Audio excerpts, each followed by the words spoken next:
weekend, and some of you got to watch the Moon event last night, which is pretty darn cool. So welcome to the call. Got lots of things to talk about today. We're going to talk a little bit about how to use silence. We're going to talk a little bit about the markets. But first, I want to talk about something that's near and dear to my heart. So I've been coaching advisors for 15 years. And the first 6 years, or really almost 10 years of teaching this, I required the guys to know all the scripts for all 21 of the items in the 21-point checklist. And I mean, I had 13 guys. We probably coached about 500 or plus guys, but 13 of them making less than 150 when they came on with us at 5Q, and then within 18 months, they were all making, those 13 made over $1 million a year. So, I mean, going from 150 to $1 million a year, that's impressive. Well, they knew all 21 scripts. If Jeff or I went into the tape 41 minutes in, they'd all be at the same place saying the same thing. If we went in an hour and 10 minutes in, they'd all be saying the same thing. I mean, these guys knew the script backwards and forwards. And the rest of the guys, I mean, we had plenty of guys that had tripled, quadrupled, quintupled their income in the first 18 months, and they all knew all 21 scripts. Well, about 5 years ago, I decided to make it easier so we would only learn the first 3 scripts. I had guys are struggling to learn all 21 scripts. I mean, I don't know what happened to people in the last 10 years, but the first 6 years, people were learning all 21 scripts. I mean, everybody was. Now people find it difficult to do that for whatever reason, whether it's smartphones or the internet or I don't know what it is. But people. So I decided to make it easier and just required to learn the first 3 scripts. So it's funny, now that I've only required people to learn the first 3 scripts, how many people tell me it's so hard to learn the first 3 scripts? Not realizing I used to have people do all 21 scripts. So I want you to understand, learning the first 3 scripts is not all you need to know. That's the beginning. That's just to get you started. That's so you can get out into the public and actually start meeting people and having success. But you're not going to have, you'll probably close 70% of the people with just those 3 scripts, but they're going to be the 70% of people with, 300, 400 or less. If you want to get those big guys, the guys with 800 million to 2 million, you need to know all 21 scripts. You need to make sure you're going through and doing that. And then not only should you learn those scripts, but you have to use those scripts. And also, please use the solution scripts as well for the solution meetings, the yellow pad presentation or the 50% participation FIA or the non-capped FIA. Learn those things. And the reason I bring that up is last week, Jeff and I had calls from 5 different guys who all called us and they wanted to know, hey, I didn't really do it the way you tell us to do it, but now the deal's fallen through, and I'm wondering if you could help me. So, Jeff, before you say anything, Jeff, hey, Missy, I can hear you. These 5 guys combined walked away from $2.5 million in premium. $2.5 million in premium between the 5 of them. So that's like $500 on average, $500,000 a piece. They walked away from. All of them thought the deal was done. All of them thought that this guy, why do the whole thing? Because hey, these are easy people. So, and they all 3 muffed it, and then came to Jeff and me and said, hey, what can we do to fix this? So I want Jeff to talk a little bit about there is use Plan A because this X is wrong. It should be use Plan A because there is no Plan B. So what would you say to that, Jeff? Well, no, I get this a lot. I get a lot of people, and it happens in various places in the meeting. So sometimes people will say, I didn't do I didn't do this part right, or I didn't do that part right, or I didn't do the whole thing right. I know I didn't do it right. What can I do? The analogy that I kind of use is sports. Plan A is Plan A for a reason. I mean, if Peyton Manning goes down, yeah, they've got another quarterback, but he's going to be as good, right? No, there's the reason he's the backup. If the Broncos are down 31-3 with 5 minutes left in the game, Peyton Manning runs over to the sideline and he says, Coach, I know I screwed up the first 3.5 quarters. What can I do? What's the coach going to tell him? I guess go out there, play the last 5 minutes with dignity and grace, and We'll go back and lick our wounds and figure out how to play better the first 3.5 quarters so we don't end up in this bind. We can give you some ideas of some things that you can try. But I think the thing that I want you to understand is Plan A is Plan A for a reason. And if we had this super Plan B, well, then we'd make it Plan A, and we just tell you, do the meeting any old way you want, and then we'll just give you the 3-minute script to fix it, so you don't need to really learn anything. I wish it worked that way, but it doesn't. It doesn't work that way in anything in life. You don't get to eat and do whatever you want and then just take a pill every morning to lose weight. You don't get to just, it's like my son. I tell him, it's great. You can't wait till Friday to study for the spelling test. I wish I could tell him you don't have to study Monday through Thursday. I'll just give you the quick secret to learning how to spell in 5 minutes on Fridays before you head off to school. It doesn't work that way. And unfortunately, this is the same. It takes a lot of work, and I wish I could tell you there's something that you could do if you screwed it up the first 3.5 quarters. I'll just give you the quick 3-minute fix, and we'll win the game 35-31, no problem. But unfortunately, it doesn't work that way. I mean, what we're giving you are Hail Marys. And does Hail Mary work? Sometimes, but I wouldn't expect it. I mean, you get what you get, and you don't throw a fit, I guess, is what I tell my 6-year-old. So we try, but the best thing to do is let's listen to the tape and let's figure out how we can not be in that bind the next time. Yeah, it's not what you're doing to fix this case. It's what you're doing for the next one. Because here's the thing, guys. We have the 21-point checklist works 99% of the time. I can't think of times where somebody's done it right and didn't get them to move all their money. I mean, it works 99% of the time. So when we know that works 99% of the time, and then people ask us, I know I didn't do that because it seemed like it was too much work to learn, or it was too much work to do, or I thought I had this deal. We kind of scratch our head saying, why would you do that? You got something that's 100%. Dudes, $500,000 is not a small amount on average for each of these guys. That's not small potatoes. That's not small potatoes. That's how much in their pockets. 30 grand each in their pockets. And they walked away from it because they decided, I mean, if we get their spouses on the phone and say, hey, you know what?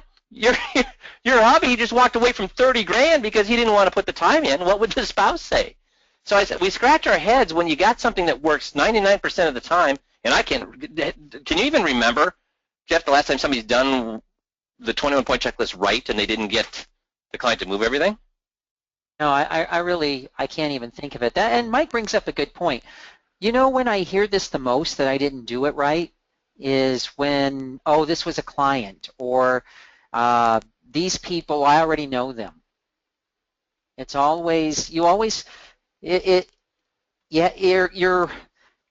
say go loaded for bear. If it's going to be easy, then do it. It's always better to go in doing more than you need to do.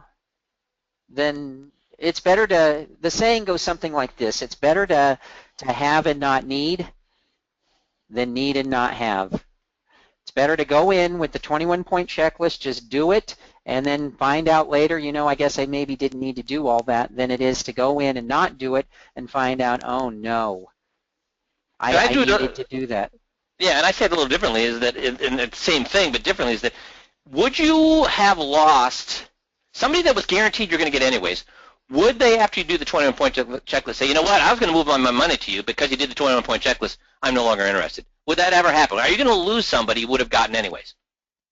No. So if we're not going to lose anybody, but I tell you what, you will get lots and lots of people that you would have lost by not doing the 21-point checklist, by doing the 21-point checklist. So one of the guys I just wanted to was mature enough last week to do it, and he just came to this conclusion all by himself, which is the conclusion I came to. Because, guys, even the year I made $1 million, I lost cases, and guess what? Take a guess. Why did I lose cases the year I made $1 million? Why do you think? Let's see some answers. Why do you think I lost cases that year I made $1 million? Yeah, Gary, I took shortcuts. I said, you know what? I got this. I'm so good. I can take a shortcut. And you know what? I found out shortcuts are never shortcuts. They're always long cases. So what I would do when I screwed up like that, guess what I did? I knew that possession is 9/10 of the law. And if I didn't kill that guy at the 21-point checklist and he was still involved, there's going to be a push me, pull you. And if that guy's still involved, what's the chance of me getting that case? If I don't kill him at the 21-point checklist and he gets involved, the client reaches out to him, what's my chances of getting that case? 1 out of 10. 1 out of 10. So am I going to work for 1 out of 10? No. So what do you think I did? And one of the guys last week, Joe and Debbie, they came to the conclusion themselves, which I think was extremely mature. They said, well, you know what? I'm going to use this as a lesson. I'm going to use this as a lesson. And that's what I used to say. That the last 2 years, the 667 or 967 or 967, those 2 years that I made that, I missed cases. But I would say, you know what? I know where I made that mistake. I'm going to use that as a lesson, a $12,000 lesson, commission lesson, a $20,000 commission lesson, to never make that mistake again. 6 months down the line, guess what I'd do? I'd make the mistake again. But I never tried to get the client back. I just dripped on them, and when they're ready to come back, they're ready to come back. Because I knew push me, pull you is going to be stressful on them, stressful on me, and stressful on the other guy. So stress on everybody, and in the end, it's going to end up the same anyways. They're going to stay with their guys. So I just use it as a lesson, saying, you know what? That's money down the drain, and I'm going to use that as a lesson not to screw up like that again. So I didn't spend hours and hours and hours trying to recover that. Guess what I spent hours and hours doing, guys? Instead of spending hours and hours and hours trying to conserve that deal, guess what I spent hours and hours and hours on for the next week? Learning the 21, yep. Locking it in, locking it in, locking it in. So it drives me bananas. It drives me bananas that you guys have, you have the ATM machine. You have you have the ability to make as much money as you want. And for whatever reasons, I think it's the chicken in the pot reason. You're making enough now not to be uncomfortable. So you don't have really any, and I get it. When you're making enough to be comfortable, I mean, I could lose another 10, 15 pounds, but I've gotten to a point where, I'm comfortable with the 10, 15 pounds overweight. So I'm not going to do what it takes to get to that, get down to a 9% body fat. It's just not worth it. So I get it. But when I still scratch my head when it's clear you want to make more money and you want to be more successful and you gnash your teeth when you move, when you lose a deal. Because if you're really that comfortable and you had a chicken in a pot, if you lost a deal, what would you say? If you're so comfortable with what you're doing right now and you lost a deal, what would you say? Let me see some answers to that.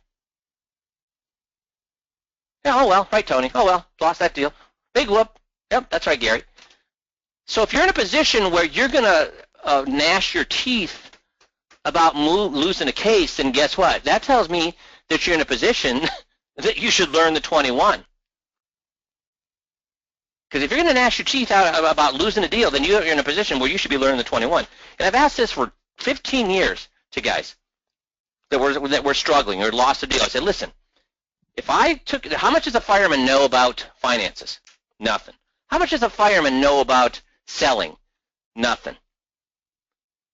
So if I went to a fireman and said, hey, I'll pay you $200,000 2 weeks from now if you know the 21-point checklist, backwards and forwards, would that, and I've asked this probably to 300-400 advisors, if I did that, would that fireman after 2 weeks know the 21 better or worse than you? And guess what every single person said? Now, they had to say this. They had to say, give me this answer. They said, yes, the fireman would know it better, because they knew that if they said, no, I would know it better, guess what they were going to be doing for the next 2 hours with me? They were going to be reciting the 21 with me, and they knew they couldn't do that. Now, I've had probably 150 guys that could do that, and guess how much money they made? Huge amounts of money. I mean, quintupling plus their income. And these are guys that have been doing business for successfully for a while, and they quintupled their income. So why would the fireman know it better? Because guess what? Would he say? What would his wife do with him? Would she complain over the next 2 weeks that he's not pitching in the household? Would she complain that he's not taking kids to skating or to the ball games? What would she be doing? She'd find a room in the house, and what would she do with the fireman? She'd lock him in the room. And would she say, oh, you got to take the kids to school or to skating or pick them up? Would she say any of that stuff for the next 2 weeks? No. She'd shove food under, and what would she tell the kids? leave Daddy alone for the next 2 weeks, because he's what?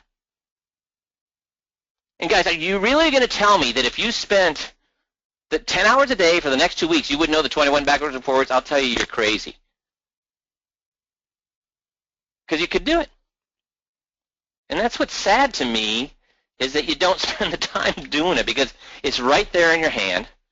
It's the Holy Grail, and you just are not paying attention. Again, I get it. If you're happy with your income now and you don't mind losing cases, that's fine. That's fine. Then I get it. Then you're fine with where you are now. But if you're not fine with where you are now and you're struggling, and Jeff, how often, I mean, every once in a while we'll hear guys say, geez, I'm right on the cusp. I'm just on the cusp of not having enough money and not being able to close a deal. And how many of the guys that have told you that, Jeff, knew the 21-point checklist backwards and forwards? None. And how many? And was it instantaneously, or was they're going up to the cliff there? Was that a month-long ordeal over not closing enough business to get to that point where they're scared about not having enough money? Was it instantaneous, or was it months long getting to that point? No, it was months long. I mean, if it was instantaneous, you wouldn't have come on. So everybody on here has time, and you're meeting people. But yeah, if you don't take advantage of the tool that you have available to you, you could end up in a bind for sure. So what should they have been doing for those months on to get to that point of the cliff? And I scratch my head. You're gnashing your teeth about the fact that you're at the cliff where you don't have enough business, and then when I quiz you on the 21, you suck. So what have you been doing for the last 5 months, 3 months, 2 months to get into that situation? Because was it because, Jeff, they weren't getting enough in front of enough people that they were at that position? No, that's very rare. Everybody that I talk to, especially now that we're doing these event debriefs, I'm finding that you are getting in front of people. Not that we can't tweak that and make it better, but everybody's getting in front of people. So I'll get off my soapbox now, guys, but having 5 guys with an average of $500,000 tickets lose it last week, not because it wasn't even because they sucked at the 21. It's because they didn't even bother doing the 21. I was like, really? Dudes, let's not be silly here, okay? Make sense? Can I move forward? Let me get some amens or yeses. To get what I'm saying here. Okay, good. Okay, so I want to show some, I thought this was very, very interesting. So NASDAQ crashed in 2000. How long did it take to get back to ground even? It's not even there yet. It's getting close, but the NASDAQ isn't even back to where it started at ground even. So how many years is that, guys? So when we tell people that, hey, don't worry, the market's going to come back, you're going to be fine. Well, and people say, well, that's the NASDAQ, Mike. That's totally different. Never going to happen again. So do you guys remember, and those of you that are old enough, right now when you're out and about and you're traveling, you see Chinese tourists all over the place, right? Disney World, we were in Montreal, they were all over Montreal, Chinese people everywhere, because that's the new hot economy, and even they're sucking right now. But back in the 80s, do you remember who was in at Disney World? The Japanese, right? The Japanese. See where it says here? It's wise to remember that before we're saying about China now, we said about Japan in the 80s. Japan's GDP growth was rapid. Japanese investors were snapping up New York real estate. Sony just bought CBS Records. Japanese Ministry of International Trade and Industry was whispered about being possessed near supernatural prowess. Commentators said only in they were huge, and they were making all of this stuff that we were buying, and we were like, holy crap, they're going to take over the world. And what happened to the Nikkei, guys? So there's the Nikkei back in 88, 89. Are they even anywhere close? So if any of their pensioners, how bad have the pensioners been doing for the last, even the pensioners right here in 95, took them how long to get back to ground even? Back in 88, they haven't anywhere near back to ground even. How about the ones that retired in 2000, not anywhere back to ground even? How about the ones in 2000? Dudes, these markets can end up being, how long can it take to get back your money back from the markets? Forever. I mean, these pensioners, these pensioners are retired in 88, they're dead. They're dead. So total market returns, 1871 to 2013. What chance during these periods do they have of earning a positive return? Well, for 1 day, it's 50-50 basically. 2 months, it's 60-40, 60% chance of being positive, 40% of not. 3 months, about the same, so really 3-4 months, really all the way up to maybe a year. It's like about, what, 2/3 of a chance of being positive, 1/3 being negative. 2 years, it's a 25% chance of being negative, 74% chance. Same thing for 3 years. Same thing for 4 years. 5 years, it's 80-20. But 5 years, guys, what's the difference between if I retired and I'm 60 and 65? Heck, the difference between me being 45 and 50 is huge. The difference between 50 and 55 is huge when it comes to my knees, my elbows, my everything, my health. It's a lot different 5 years. And what do we got? 80-20. 10 years. 12% chance of being negative, 88% of being positive. 10 years when you're retired is how long, guys? 10 years when you're retired is how long? If you want to tell your clients, hey, hang on, you're 65 years old, don't spend any money until we get back to until you're 75, what are they going to say? So even, you have to get out to 20 years to have 100%. 15 years, still 95.5. That's huge. That's huge. Oops. Minimum and maximum returns for a holding period. So 1 year, the maximum is 53. Minimum on average is 30 minus 38. 2 year holding, 43.9. Oops, gosh darn it. 28, negative 28 for 2 year holding period. 3 year holding period. Look at 10 year holding period. The max is 18.3. And then we've just experienced this one that's minus 4.4 with the 2000 to 2010. So my point here again is, do I hate securities, guys? No, I own securities. My clients always own securities. But did I own a lot of securities, or was it 50-50? I mean, do you really think I'm an idiot when it comes to investing? And I still have 50% of my money in guaranteed things and 50% in the market. I'm not going to be foolish and have all of my money in guaranteed, nor am I going to be foolish and not have at least half of my money guaranteed. And anybody that wants to go one-on-one with me on investment theory, I'd be happy to do that, and I'll tell you straight out, I will win, because that's all I do. But I'm still cautious. Who else is cautious? Most of the big guys are cautious. Who's never cautious, guys? Who said we should be in all the time? Who's always positive about the marketplace? Wall Street. Yeah, I'd say Fisher. Fisher's Wall Street. Money managers. Why is Wall Street and money managers and Fisher always gung-ho to be 100% in? That's how they make their money, right, Chris? That's exactly how they make their money, right, Gary? So again, the reason I bring this up is right now, just as one indicator, guess how much money investors have in equities in Vanguard? So when you look at the Vanguard funds, how much of their funds are in equities versus guaranteed? Percentage-wise, I'm sorry, percentage-wise. They have more in equities now, and these are older people too. They have more now than they had at the beginning of the 2007 crash. So people have gotten what? Crazy again. People have gotten nuts and out of touch with reality. Cuckoo, exactly, Mark, cuckoo.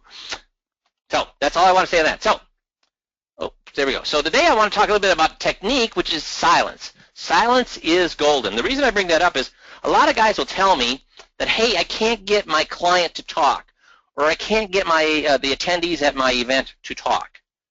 So why are people so silent? Well, we've got some answers to that. Dread of self-disclosure. I mean, they don't want anybody to know about what's going on in their head. They're waiting to be activated.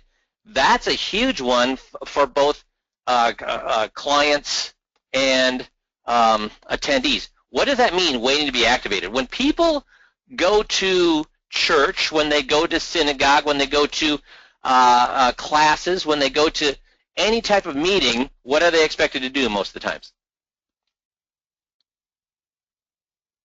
What are they expected to do at those meetings? Yeah, sit and listen. sit and listen. So when the way we communicate is we want them talking. So we have to make sure they understand that this is a two-way conversation. And we'll talk about that in a little bit. Threatened by another group member. Silence is never silent. It's behavior. What does that mean, guys? Silence is not, it's never silent. It's behavior.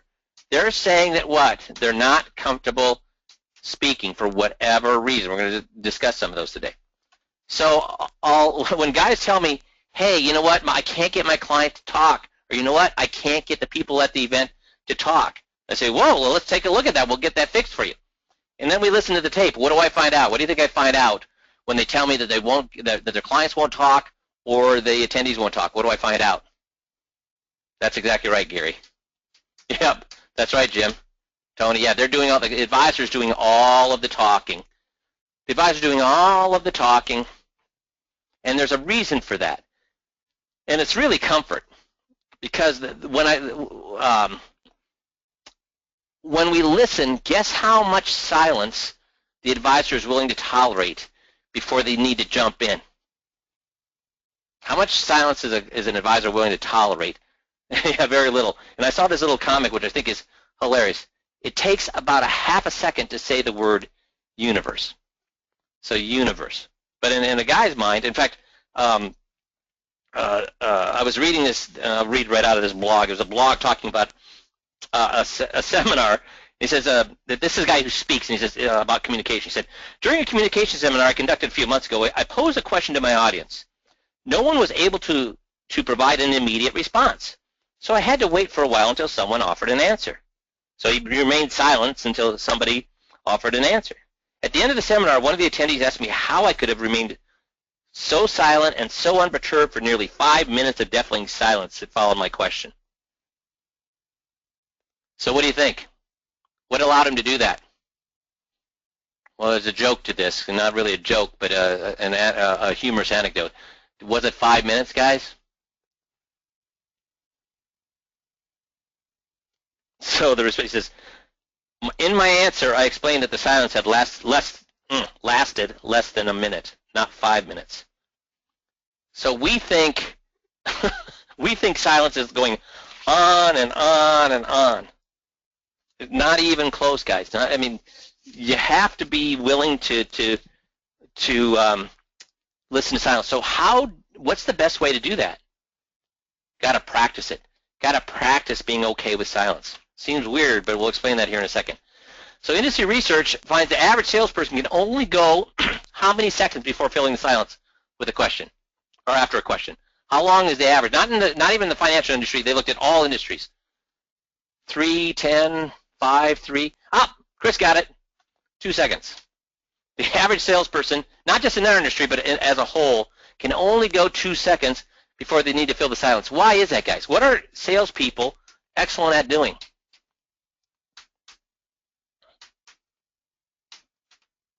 Yep, telling, selling, preaching, and teaching. Talking, yapping, exactly. Telling, selling, preaching, and teaching. So if there's any silence there, we think, well, they must not know it, so I better jump in and what? So there's lots of different kind of chemistries going on in the way we present. One of them is with a group. So with the group, and if they're silent, first of all, why do you think the people in the group are silent? We just talked about it. Why are people in the group silent? Trained to be that way, right, Bert? They're trained to be that way because at church, at classes, at whatever, they're trained to shut up and listen. That's right, Jim. It's their behavior. So the best way to deal with that is right up front and let them know that this is going to be what? Two-way conversation. And then what do? What's our little prop that we use to make sure they realize this is different? Coins, exactly right. We give out coins or goodies or whatever it may be. And I give away almost all of my coins right in the first 20 minutes. Why? Because I want to get them going. Once they're going, guess what? Once you get the train moving, it's easy to keep that train moving. You don't need to keep rewarding them. Now, the other thing I was going to bring up about coins, guys, I never gave anybody, or rarely would I give somebody 2 coins. Because if you give coins for every right answer, get what happens? If you give coins for every right answer, what happens, guys? Let's see if you can get this. Nobody's giving it to me. Kevin, awesome. Kevin got it. One person keeps answering the right questions, and then they dominate the whole conversation. So now all I'm doing is having a conversation with one person in the audience or two people in the audience. Everybody else is quiet, letting them do all the work. So I only give one coin to them. Unless they do something extraordinary, I might give them two, but that's it. Because I want everybody in there talking, not just one or two people. Does that make sense? Because otherwise you get one or two people talking, nobody else will talk. So spread those coins out. Okay? Make sense? Now, if they're not talking, again, what will advisors want to do? They want to try to break the awkward silence, but it makes it more awkward. Here's why it makes it more awkward. What do? You ask the question, and then what do? There's a hint on the screen right now. You ask the question, and then what do? You answer your own question. Guess how annoying it is when you ask questions and answer your own questions? If you've ever heard a speaker do that, it's really annoying. So don't do that. So the Dalai Lama says, remember that silence is sometimes the best answer. So how do we get, when we're in front of a group, how do we get to the point where we're okay with that 2 or 3 seconds of silence? How do we get there? We practice it. So how do I tell you to practice the event? If you don't have, if you're just doing practices, how do I tell you to practice it? See if somebody gets it. To make sure that you're comfortable with that silence. Yay, Gary, right, tent cards. Tent cards. So that you have names all spread out the room so I can say, so folks, is 25% better or is 10% better? Right, Mary, you got it. Yeah, the 10% ends up being better. So what did I do there? I practiced what? What did I practice there? Silence. So I'll say, did Pa and Ma Kettle, did they get math, or were they a little stymied by math? Yeah, John, you got it. You got it, John. Do you see that? I'm practicing being quiet. I'm practicing being quiet. Now, there's other things you should notice here. Do I call on individuals for those kind of things? Hey, so Ma and Pa Kettle, did they get math? You got it, Bob. You got it. So Brad's got it right. Rick and Victoria, no, listen. I'm just asking it to the group. Now, when an individual answers, then I will call them out by name. Why? Who knows why I do that? Why would I not say, hey, John, what did we learn about Ma and Pa Kettle? Why would I not call them in particular? Put them on the spot, right, Gary? Because here's the thing. I love, and I think I'm a genius when it comes to Wheel of Fortune, because I get those all the time. I solve them all the time. What would happen to me if you put me on stage? How good would I be then? With the whole nation watching. I would freeze, exactly. So what you want to do is ask questions to the whole audience and let people answer. Now, why action questions? Who do I ask why action questions to? Individuals. That's right. So then I'm going to say, so John, what are you going to do tomorrow? Yeah, and why would you want to do that, Bob? Why wouldn't you just wait, Bob? See, then I'm calling on them individually, because with the why action questions, how many people in that room are going to tell me they're going to meet with me for the win-win-win? All of them. As a group or as individuals? Yep, you got it, Gary, from each of them individually. Because what is the group saying, yes, they're going to meet with me for a win-win-win? What is that worth, guys? If the group answers that? Nothing. So the win-win-win has to be an individual. Every individual in that room is going to tell me, Mike to that individual to Mike, that they're going to meet with me. But when all the rest of the event, I don't call on individuals because I don't want to put them on the spot. Is there any confusion on that, guys? So general questions go to the whole audience. The win-win-win goes to the individual. Any questions on that? Okay. So now if the audience truly is not participating, again, I have never heard a tape where the audience is not participating. It's always the guy causing this. It's always the guy causing it. He's not letting them participate. But let's say, and I've done this for individuals in the audience, somebody who individual is not participating, but if the whole audience isn't participating, you can also do this for an individual, which will make the point for everybody in the audience. What I'll do is this. If I got somebody in the audience, or if in your case, if the audience isn't participating, I'm going to go out to the audience, and I'm going to hold out my hand like with an open palm, and I'm going to put it near somebody's head. And then I'm going to like squint my eyes, and I'm going to look down at the ground. I'm going to like shake my hand like I'm really working hard for 1 or 2 seconds, and then I'm going to release and say, geez, I admit I can't do it. I got nothing. I can't read your mind. At that point, anytime I've used that, guess what? People burst out laughing, and then I just go, once we break, I say, folks, if I just sit up here talking for an hour, I have no clue whether what I'm talking about is what you're interested in. I have no clue if you think I'm talking Greek or you're getting what I'm saying. So the only way, folks, I'm going to know that you're getting what I'm saying, or that what I'm saying is interesting, or that I'm going the right direction is if what, folks? Because we just discovered I can't read your minds. What's the only way I'm going to know if I'm going the right direction or giving you information that you want or you find interesting? What's the only way I'm going to know? And they'll say feedback, answer the question, feedback, whatever. Right. So that's the trick I will use if they're not giving me feedback. And I've never really had to do that with an audience, but I've had to do it with individuals in an audience, and occasionally I've had to do it when they're in my office. And there's certain types of people who even in the audience get really quiet and they don't want to give any feedback, and I'll use that little trick. It's a fun way to have them realize that we're not moving forward unless you what, folks? We're not moving forward unless we have a back and forth, because I'm not going to sit here and yap at you for an hour, because that's totally worthless to who, guys? Who's that worthless to? If I sit there and yap for an hour, who's that beneficial to? If I sit there and yap for an hour, who's that beneficial to? No one, exactly. So if we're not getting back and forth, I might as well cancel the meeting, because nothing is being accomplished. Does that make sense? So if there are certain times then when I ask, after I've done that, if they in a group, now we're talking about a group. Let's go back to just group, not individuals, but group. If I'm in a group and they're not answering questions, how long will I stay quiet? How long should I stay quiet?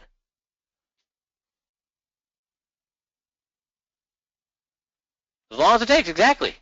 If after I've done this, they're still not answering, I say, folks, I can't read your mind. Again, you won't have to do that, because every time we listen to it, but if you did, I would stay silent until they give me an answer.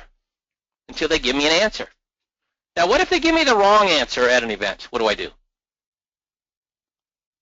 What if they give me the wrong answer? I ask a question, they give me the wrong answer. That's right, I get on their side. They give me the wrong answer. I'll say, you got it, you nailed it, and then I'll basically say, that's what I thought too. That's exactly the way I thought, and I will explain why I thought the same way they thought.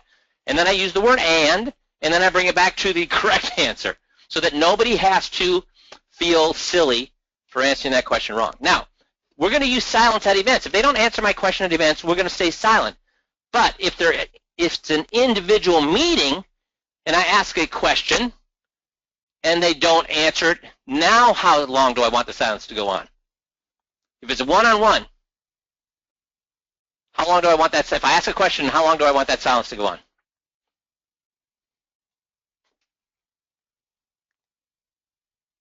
You got it, Tony.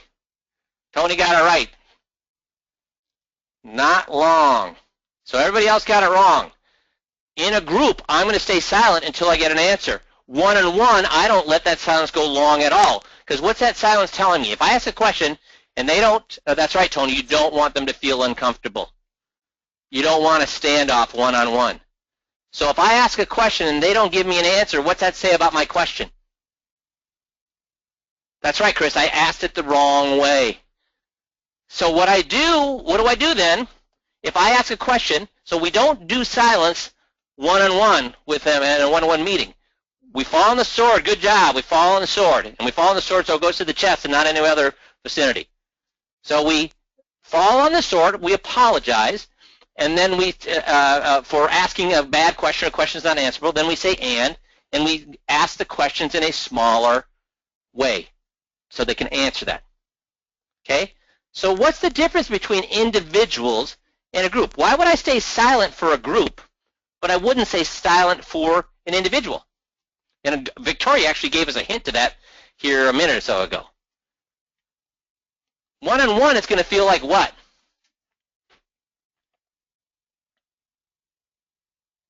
Pressure, that's right, pressure, John. It's going to feel like a standoff.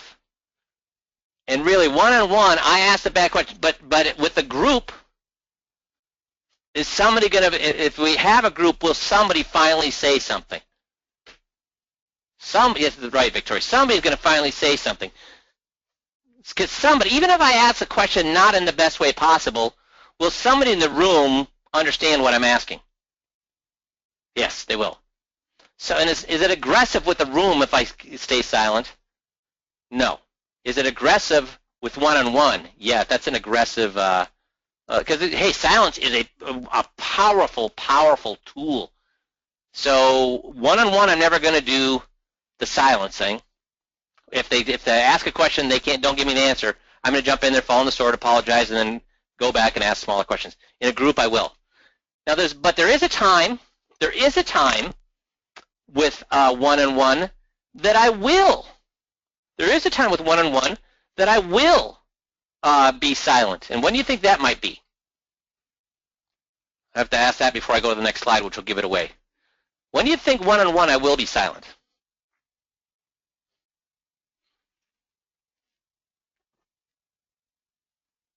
Well, I guess there's more than one time, because I would agree with the decision to me to be made, which is the motive questions, absolutely. Those things, absolutely, at the end.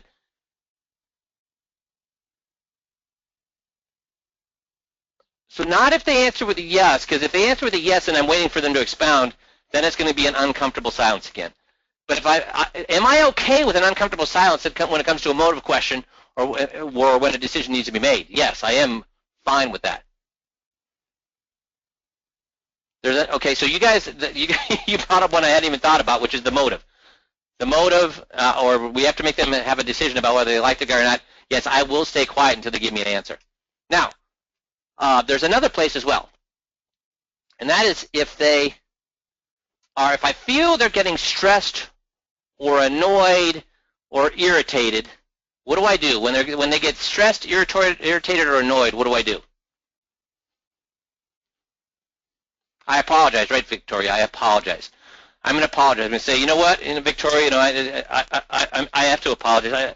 Whatever I said, Victoria, whatever I did, please understand, I did not mean to do that. I'm not here to cause you more stress. I want you to be thinking, I want you to be saying, boy, that was a load that Mike lifted off me. So I'm sorry, Victoria, for whatever I've said, whatever I've done to cause you to be upset, to cause you to be stressed out, whatever, I completely apologize.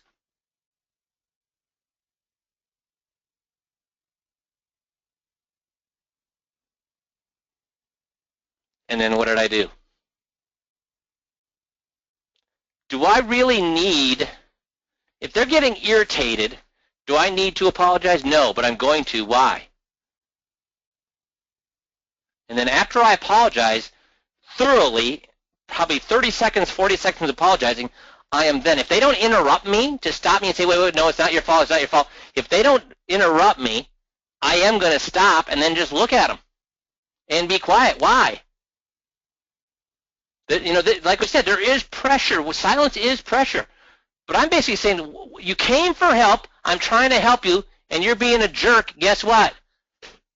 Tell me what your problem is. Now, do I do it that way, or do I take all the blame for that? And any time I've had to do that, 100% of the time when I've done that, guess what happens? Even to the biggest jerk in the world, what happens when I do that? That's right, they apologize back. They say, well, I just had a bad day, or, you're asking me all these questions, or you're trying to say my guy's a bad guy, or whatever it is. What do I do then? As soon as they tell me what they're really upset about, what do I do? Yep, I get on their side, Chris. And guess what happens to all that stress and strain in the relationship?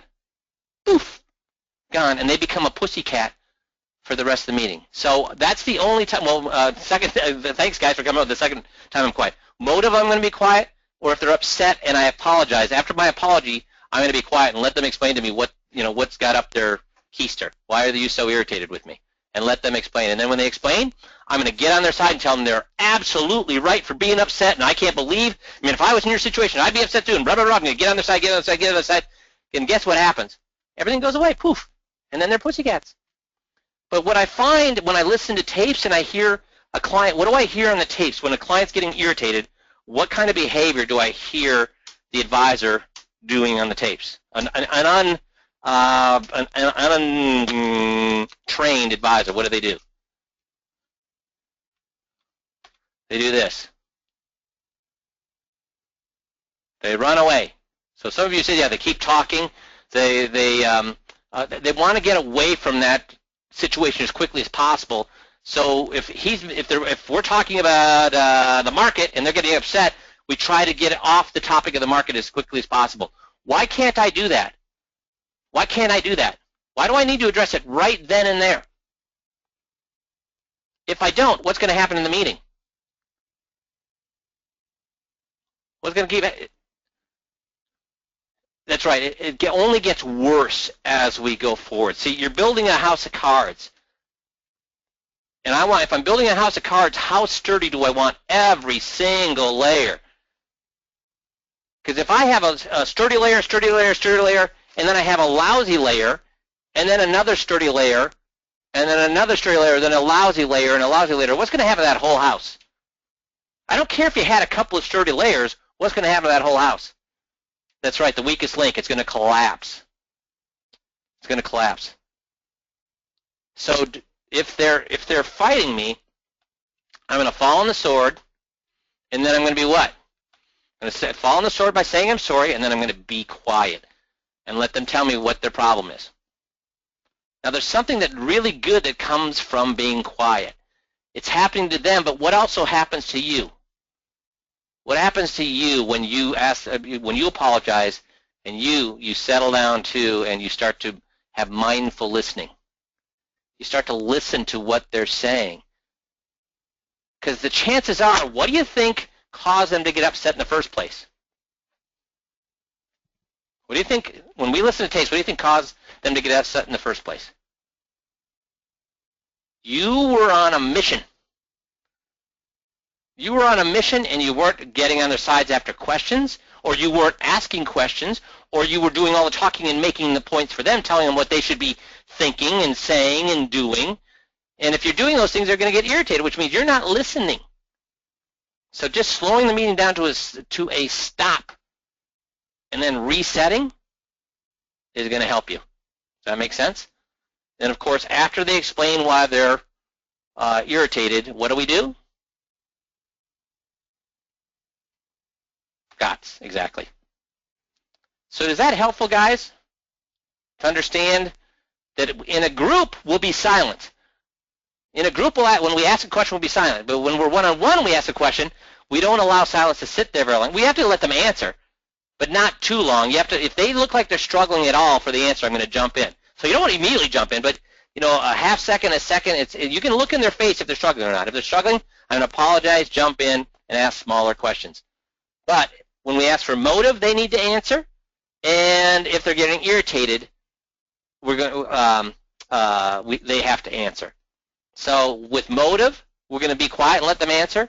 And if they're irritated, we're going to apologize and then let them answer. Be quiet and let them answer. Make sense?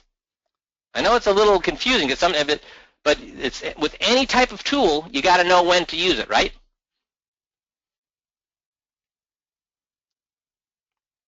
I'm getting yes, perfect, good, thanks. So, any questions on this? Any concerns on this before I let you guys go? Awesome. You guys have a great rest of the day. We'll talk to you on Friday. Oops.